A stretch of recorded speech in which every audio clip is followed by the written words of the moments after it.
Bumisita ang Ministry of Social Services and Development BARMM kay Basilan Governor Mujib Hataman kung saan binigyang diin sa pagpupulong ang diwa ng empowerment, hindi lang basta ayuda.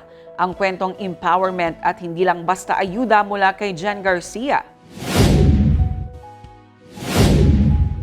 Sa pangunguna ng mga kinatawan mula sa Regional Program Management Office ng Sustainable Livelihood Program, nag-courtesy visit ang Ministry of Social Services and Development kay Basilan Governor Mujib Hataman kung saan kanilang tinalakay sa pulong ang nalalapit na payout para sa 483 na benepisyaryo mula sa mga bayan ng Sumisip, Lantawan, Ongkaya, Pucan, Tipo-Tipo, Albarca at Lamitan City.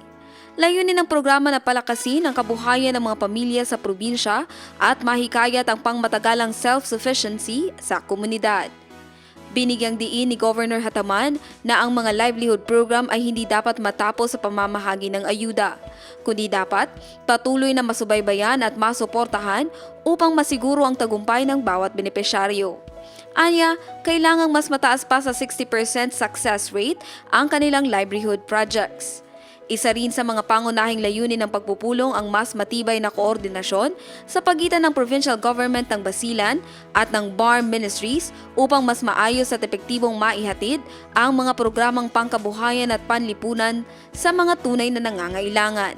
Jen Garcia, iMinds, Philippines.